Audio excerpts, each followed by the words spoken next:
Today again is a New Year's Day. Every New Year comes because we have to take to something that is new.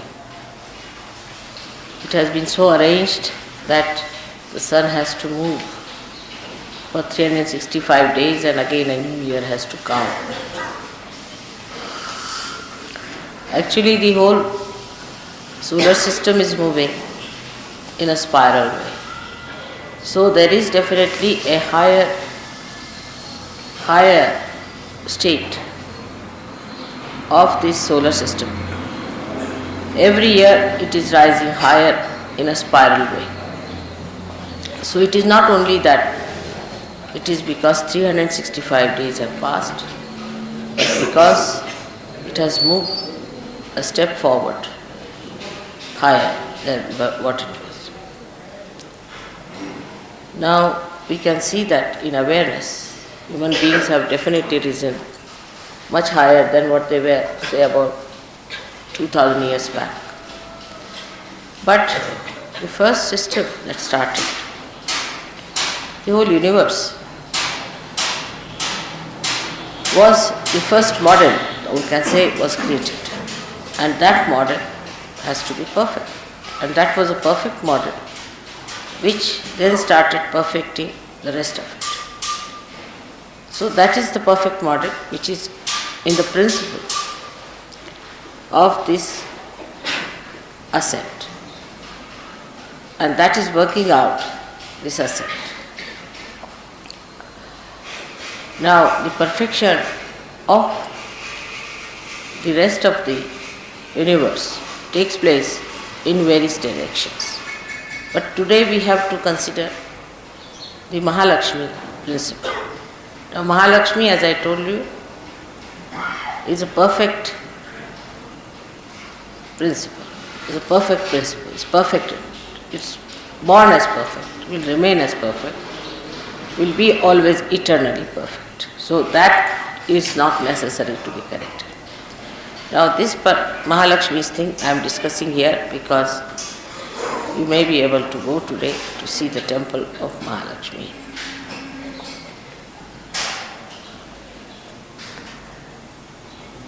Now the temple of Mahalakshmi, when you go there, you have to know that this deity has come out of the Mother Earth in this particular place.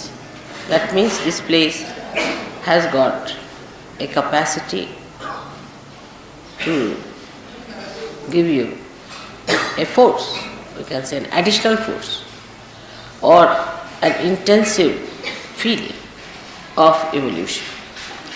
If you are sensitive enough, you can see that, you can feel it, and you can do it. But if you are not so sensitive, you are still so conditioned and still outside, that may not work out.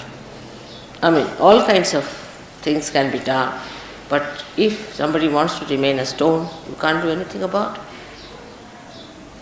So this Mahalakshmi principle is working out in this place, Kolhapur.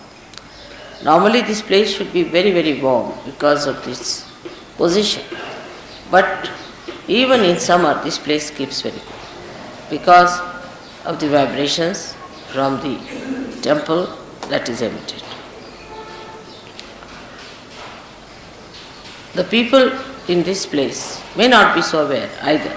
We cannot say if they are aware because as negativity has to come forward, there are lots of sugar factories and lots of alcoholism going on here. But we have to take the best advantage of every place which is created specially for a particular purpose. So it's a pilgrimage in a way that we are here, that we have to look after our Mahalakshmi principle of our ascent. As you know, this ascent starts at the Navi and is surrounded by the Guru principle. Now the Guru principle within us, if it is absurd, if it is juxtaposition, placed in a juxtaposition way, if it is not properly embedded within us, if it is not emitting through our character and behavior, Mahalakshmi Tattva cannot be strengthened. Mahalakshmi Tattva is strengthened through Guru principle. Now, we are lucky today because there was the birthday of Dattatreya, just the other day when we had the puja, and today is this Mahalakshmi Puja. So two things together we have got together. First was the Datta Puja, and today is this puja of Mahalakshmi. So to have the Guru principle all right, we must make our dharmas correct. Now these dharmas, as I have told you many times, are 10. And we should look after these 10 dharmas in a very careful manner. These are expressed outside, but whatever is inside comes out. Now I find when you people talk and you say things, I know that this person is negative, that person is definitely positive. There are so many ways of expression of positivity. But how I know that I can't tell you, because I just don't know how to tell you that. But I just know that such a person is definitely positive and such a person is negative. The positivity lies in understanding why are we here. First of all, why are we on this earth? Why are we human beings? In understanding. What are we doing about it? Why are we SahajaYogis? What is SahajaYogi has to do? What is his responsibility as a SahajaYogi? Then he moves forward to understand why Mother is so kind to me. Why have I got vibrations? Why am I the very few who have got the special blessings, a special knowledge of vibratory awareness? And then you ask yourself, what am I doing about it? Am I still very much embedded in my cheapishness or in my childishness, in my stupidity, in my harshness, in my aggressiveness? We always see these things in other people, not in ourselves. So we are not SahajaYogis. We should understand at that point, when we start seeing these things in other people, then we are not SahajaYogis. We should see in ourselves and emit pure compassion to others. But always people see that it is in another person this exists. Whatever I may try to say, they always see another person. Now supposing there is a negative person among us.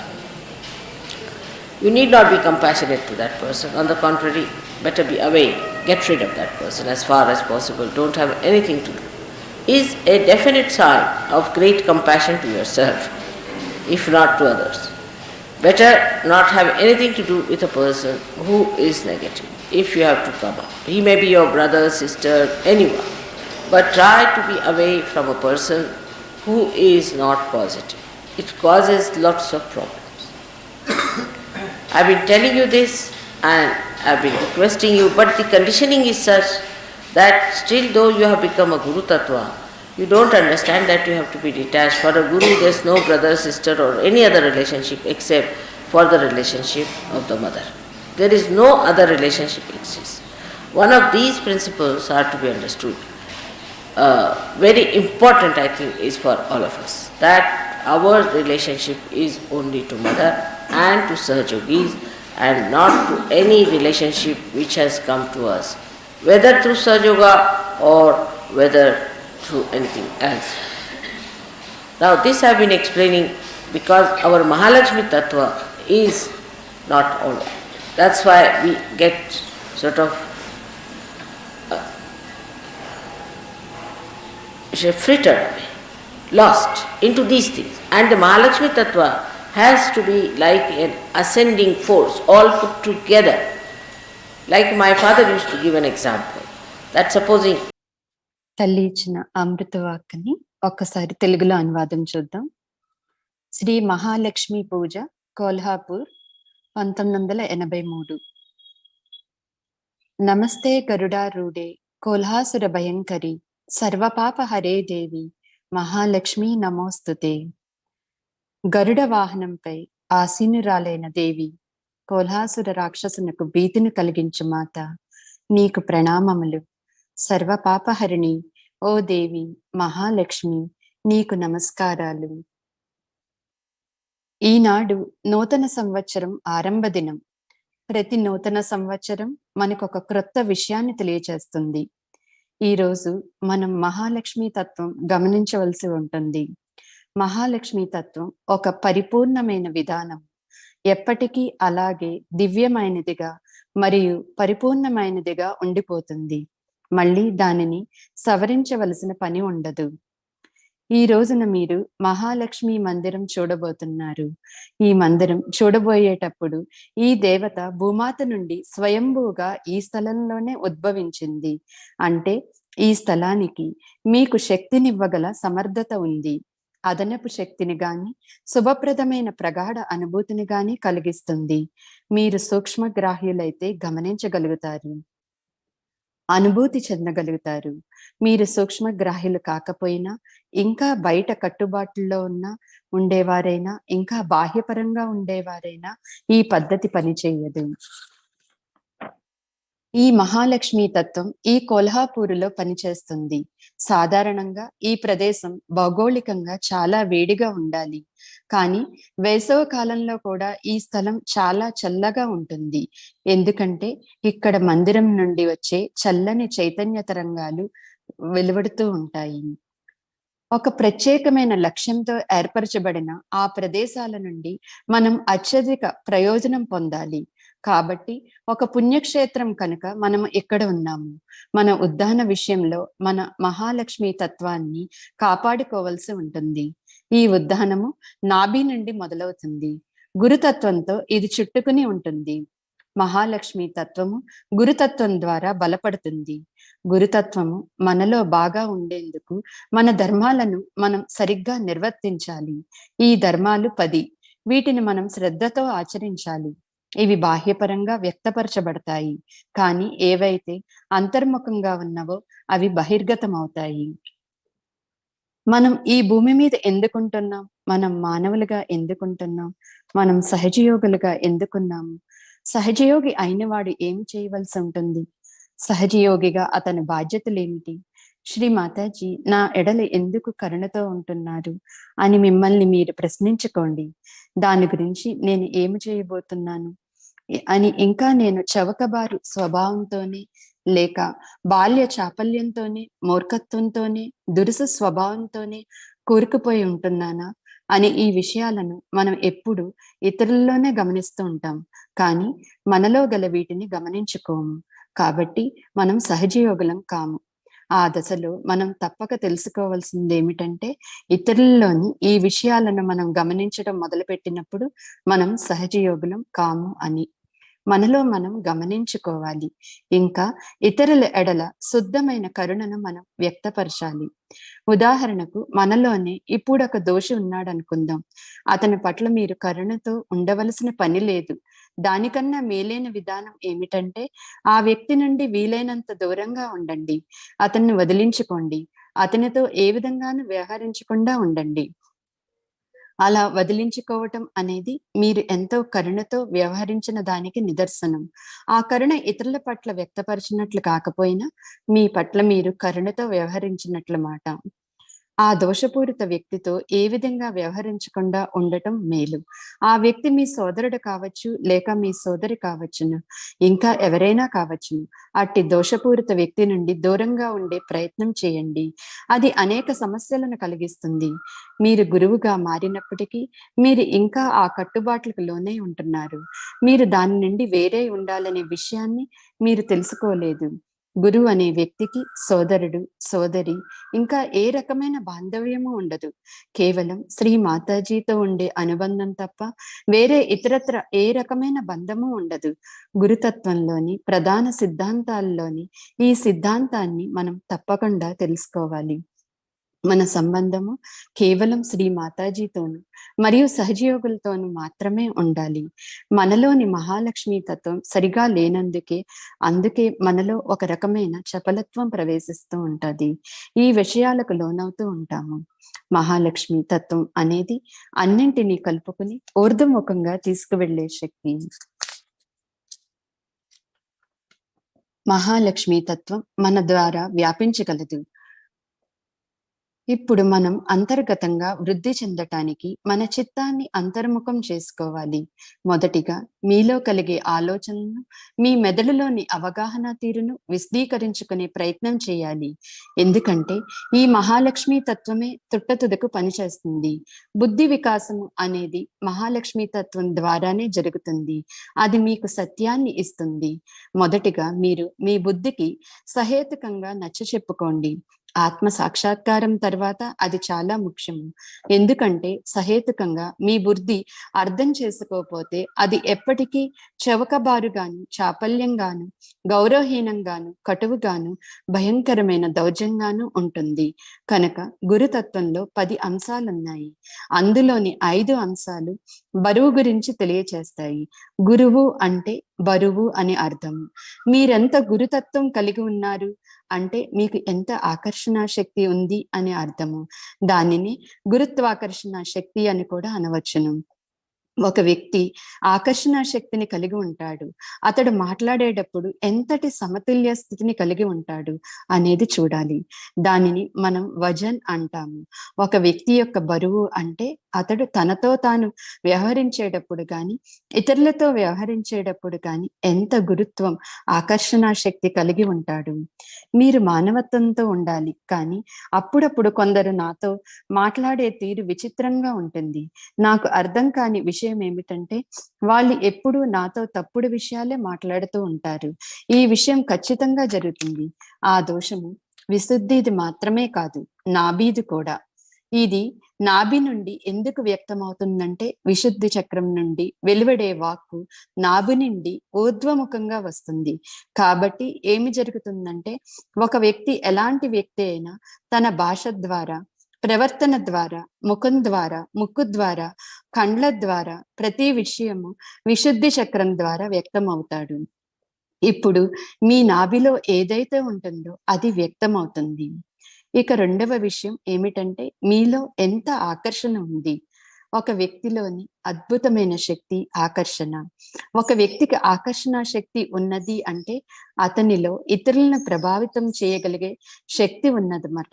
ఈ శక్తి మీ సొంత వ్యక్తిత్వం నుండి వస్తుంది. ఆకర్షణ అయస్కాంత శక్తి అనేది మీ ఎడమ వైపును ఆధారం చేసుకుని ఉంటుంది. అది శ్రీ గణేశ తత్వానికి మూలము. ఆకర్షణకు శ్రీ గణేశుడు మూలము. ఆకర్షణ శక్తి కలిగి ఉండటానికి అమాయకత్వం ఉత్తమమైన మార్గము. ఆ ఆకర్షించటం మోహము, లోభము మరియు వ్యర్థమైన విషయాల కోసం కాదు. కొందరు సాధారణంగా తాము ధరించే బట్టల ద్వారా, ఉండే తీరు ద్వారా, తమ నడక శైలి ద్వారా, మాట తీరు ద్వారా ఆకర్షిస్తారు. కానీ వీటి వలన ప్రయోజనం లేదు. ఈ ఆకర్షణ ఎంతో అంతర్గతమైన విషయము. ఆ పరిమళం ఎంతో అంతర్గతమైనది. దానిని తప్పక పెంపొందించుకోవాలి. కానీ నేను గమనించేది ఏమిటంటే సహజయోగంలో ప్రజలు దీనిని పట్టించుకోరు. వారి ఆలోచించే తీరు, వారుండే తీరు అలాగే ఉండిపోతారు. ఉదాహరణకు ఇంగ్లీషు వారిలాగా, ఫ్రెంచి వారిలాగా, భారతీయుల్లాగా ఉండిపోతారు. మొదటిగా ఈ ఆలోచనలను నిరోధించాలి. ఎందుకంటే సుగంధం అనేది ఎక్కడున్నా అది వ్యాపిస్తూనే ఉంటుంది. కాబట్టి ఒక వ్యక్తిలోని సుగంధము శ్రీ గణేశ తత్వం ద్వారా మొదటిగా వృద్ధి చెందుతుంది. ఈ ఆకర్షణ ఒక వ్యక్తి యొక్క ఆకర్షించే స్వభావాన్ని బట్టి వస్తుంది. ప్రథమంగా అతనిలోని గణేశతత్వం అయిన అతని అమాయకత్వం నుండి వస్తుంది. ద్వితీయంగా అతనిలోని సంపూర్ణ సమర్పణ మరియు భక్తి భావంతో వస్తుంది. ఎవరైతే సంపూర్ణమైన సమర్పణా భావన కలిగి శ్రీ మాతాజీ ఎడల మాత్రమే భక్తి భావంతో ఉంటారో వారు ఈ ఆకర్షణ శక్తిని కలిగి ఉంటారు. అలాంటి వ్యక్తి ఆ ఆకర్షణ శక్తి కలిగి ఉంటాడు. ఈ ఆకర్షణ ఒక వ్యక్తి యొక్క ఆకర్షించే స్వభావాన్ని బట్టి వస్తుంది. ప్రథమంగా అతనిలోని గణేశతత్వమైన అతని అమాయకత్వం నుండి వస్తుంది. ద్వితీయంగా అతనిలోని సంపూర్ణ సమర్పణ మరియు భక్తిభావంతో వస్తుంది. ఎవరైతే సంపూర్ణమైన సమర్పణ భావన కలిగి శ్రీ మాతాజీ ఎడల మాత్రమే భక్తి భావంతో ఉంటారో వారు ఈ ఆకర్షణ కలిగి ఉంటారు.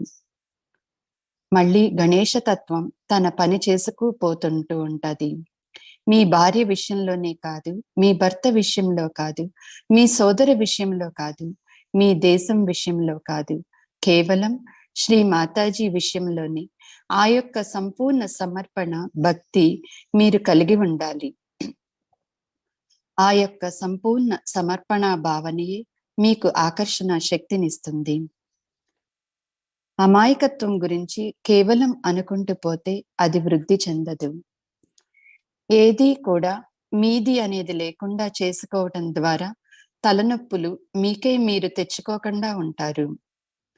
మీరు మీకుగా తలనొప్పులు తెచ్చుకున్నప్పుడు మీలోని అమాయకత్వం క్షీణిస్తుంది. ఆ తలనొప్పులు ఎలా ఉంటాయంటే, ఇది నా సాలువ, ఇది నా చీర, ఇది నా వస్తువు, ఇది ఇలా ఉండాలి, ఇది అని అనుకోవటము. కానీ ఒకే ఒక విషయం, అది శ్రీ మాతాజీయే నా తల్లి అనేది వాస్తవము. ఆ విషయాన్నే మనం వ్యక్తపరచాలి. ఈమెయే నా మాతాజీ, ఈమెను నా మాతాజీగా ప్రకటించుతున్నాను అంతే. అలా కనుక మీరు అనుకున్నట్టయితే మీలోని అమాయకత్వము శ్రీ గణేష్ని అమాయకత్వం లాగా వృద్ధి చెందుతుంది. ఇతరమైన ఏ తలనొప్పి కలగదు. ఇది నాది, అది నాది అనే ఈ వ్యవహారమే సమస్యలు కలుగు చేస్తుంది. నా శరీరం, నా శిరస్సు, నా యొక్క అని అనబడే ప్రతిదీ నాది. కాని నేను అంటే ఏమిటి? నేను అనేది వేరు చేయబడింది. నాది కానిది ప్రతిదీ నేను అలా మిగిలిపోయేదైతే ఏదైతే ఉందో అది మీ ఆత్మ. ఆధ్యాత్మిక వ్యక్తి కేవలం అమాయకుడు. అతడు లౌకికంగా ఉండడు. అతనిలో కేవలం అమాయకత్వం ఉంటుంది. విషయం యావత్తు అమాయకత్వమే. అతడేమి మాట్లాడినా అమాయకత్వమే ప్రతిబింబిస్తుంది. పుస్తకాలు చదవటం వలన కానీ, అర్థం చేసుకోవటం వలన కానీ, చదివిన దానిని విశ్లేషించడం వలన కానీ లభించే తెలివితేటలు ఆ అమాయకత్వంలో ఉండవు. పరిశుద్ధమైన, సరళమైన అమాయకత్వం ఉంటుంది. అది బాగా పనిచేస్తుంది. అది ఎంతో శుద్ధమైనది. తనకి ఏదైతే తెలుసునో దాని గురించి మాత్రమే అది చెబుతుంది. దానికి తెలిసినది ఏదైతే ఉన్నదో అది అత్యున్నతమైనది. కాబట్టి మనలోని కట్టుబాట్లను, నిబంధనలను మనం ఇలా తొలగించుకోవలసి ఉంటుంది. కానీ దీనిపై మీరు తర్కించుకోరాదు. అలా తర్కించుకోవటం మొదలైతే అది ఒక రకమైన వేదాంతపరమైన మీమాంసగా తయారవుతుంది. మిక్కిలి సులువైన విషయం ఏమిటంటే అమాయకులుగా ఉండిపోవటమే. కానీ ఆ అమాయకత్వమే అగోచరమైపోయింది. ఎందుకంటే మనం చిత్తం వేరే విధంగా ఉంటుంది. లౌకిక విషయాల పట్ల ఎంతో శ్రద్ధ కనపరుస్తున్నాం. ఇతర విషయాల వైపు మనం చూస్తూ ఉంటున్నాము. ప్రతి విషయంలోనూ అమాయకత్వమే పనిచేసుకుపోతూ ఉంటుంది. ఎందుకంటే ప్రతి వారిలోనూ కొద్దో గొప్ప అమాయకత్వము ప్రతి విషయంలో ఉంటుంది. మీరు ఇతరులకు బంధం ఇచ్చినప్పుడు ఏం జరుగుతుంది? ఆ వ్యక్తిని మీరు మీ అమాయకత్వంతో కట్టివేస్తున్నారన్నమాట. అతనిలోని ఆ అమాయకత్వాన్ని మీరు ఆకట్టుకుంటున్నారు. ఇది కాదు నాకు కావలసింది, ఇది కాదు నాకు కావలసింది అని అనుకుంటూ ఈ విషయాలను కొట్టి పారవేసుకుంటూ మీలోని అమాయకత్వాన్ని వృద్ధి చేసుకునే ప్రయత్నం చేయండి. చివరకు అక్కడకు చేరుతారు. ఆ విధంగా ఈ భౌతిక ప్రపంచము అమాయకత్వం మీద దాడి చేయకుండా ఉండటాన్ని మీరు గమనిస్తారు. అమాయకత్వం నశింపబడజాలినది. దానిని ఎవరూ నాశనం అందించలేరు. ఈ అమాయకత్వము సర్వత్రా వ్యాపించి ఉంది. దానిని ఎవరు అంతమొందించలేరు. మహాలక్ష్మి తత్వానికి మూలమైన అమాయకత్వాన్ని మీలో మీరు పెంపొందించుకునే ప్రయత్నం చేయండి. దీనిని మనం మహాలక్ష్మి తత్వం యొక్క సారము అని కూడా అనవచ్చును. కాబట్టి ఆ తత్వము గురుత్వాకర్షణ ద్వారా, గురుతత్వం ద్వారా హుందాతనంతో బాహ్యపరంగా వ్యక్తమవుతుంది. ఇప్పుడు మనలోని మహాలక్ష్మి తత్వం ఎలా పనిచేస్తుందో గమనించుకుందాం. మళ్ళీ నేను మిమ్మల్ని కోరేది ఏమిటంటే, మీ మేధస్సును అందులోకి ప్రవేశింపనివ్వకండి. దాన్ని తెలుసుకునే ప్రయత్నం చేయకండి. మీరు ఎలా ఉన్నారో అలాగే ఉండిపోండి. మీకు సమాధానాలు దొరుకుతాయి. అవి వాటంతట అవే మీ దగ్గరికి వస్తాయి. అందులోకి మీ మనస్సును ప్రవేశపెట్టకండి. మీ ప్రశ్నలన్నింటికీ జవాబులు వాటంతట అవే వస్తాయి. ఎందుకంటే ప్రతి వారిలో గల అమాయకత్వం అనే సులువైన సమాధాన కారణంగా చిక్కులన్నీ వాటంతట అవే సమసిపోతాయి. భగవంతుని ప్రేమ అంటే అదే.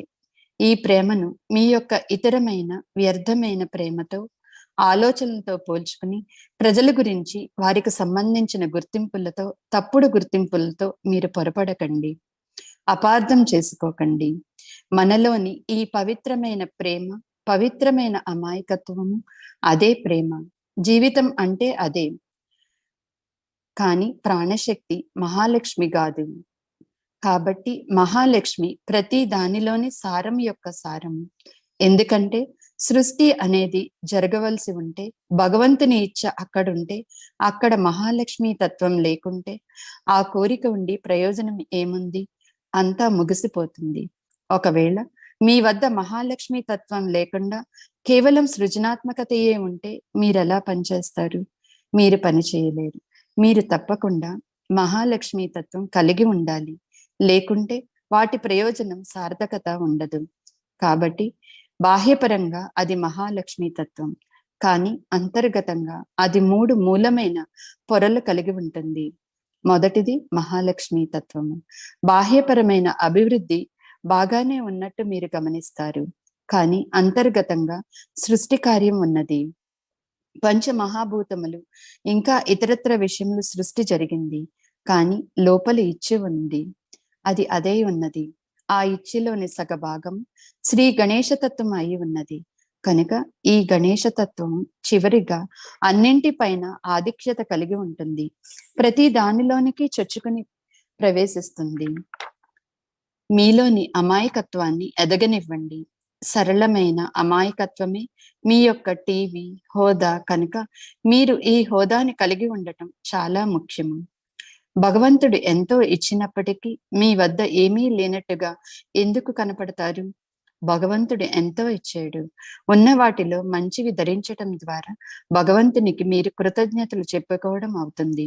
కానీ ఎక్కడా కూడా ఆడంబరత్వం ఉండదు. భగవంతుడు ఇది నాకు అనుగ్రహించాడు, హే భగవాన్ మీకు ధన్యవాదాలు అని అనుకుంటారు. ఈనాడు మనము కోల్హాపూర్లోని మహాలక్ష్మి మందిరంలో ఉన్నాము. కోల్హాపూరు అని ఎందుకంటారంటే, కోలాసురుడు అనే రాక్షసుడు ఇక్కడ వధింపబడ్డాడు. కోలాసురుడు భయంకరమైన రాక్షసుడు, ఇంకా నక్క లాంటి వాడు. అతడు మళ్ళీ పుట్టాడు, మళ్ళీ సంహరింపబడ్డాడు. కనుక మహాలక్ష్మి అవతారం ఏర్పడినది. ఈ విధంగా ఈ స్థలమునకు ప్రత్యేక ప్రాముఖ్యత ఏర్పడింది. అందుకనే మనం యాత్రగా ఇక్కడికి వచ్చాము. అమాయకత్వం మీద తాంత్రికుల దాడి జరిగింది. తాంత్రికులు ఈ దేవాలయాన్ని అద్దెకు తీసుకుని ఇక్కడే స్థిరపడే ప్రయత్నం చేశారు. ఈ తాంత్రికులు దేవీ దేవతలు గల ప్రతి దేవాలయానికి వెళ్ళారు. వాళ్ళంతా క్రమేపీ వెళ్ళబట్టబడ్డారు. బ్రాహ్మణులు అని అనిపించుకోబడే ఈ బ్రాహ్మణులు ఇక్కడికి వచ్చి స్థిరపడ్డారు. తాంత్రిక పద్ధతులను వారు బోధించే ప్రయత్నం ఈ దేవాలయాల్లో చేశారు. నిజానికి ఇక్కడ వాతావరణాన్ని అంతటినీ కలుషితం చేశారు. మిమ్మల్ని భగవంతుడు ఆశీర్వదించుగాక. జై శ్రీ మాతాజీ.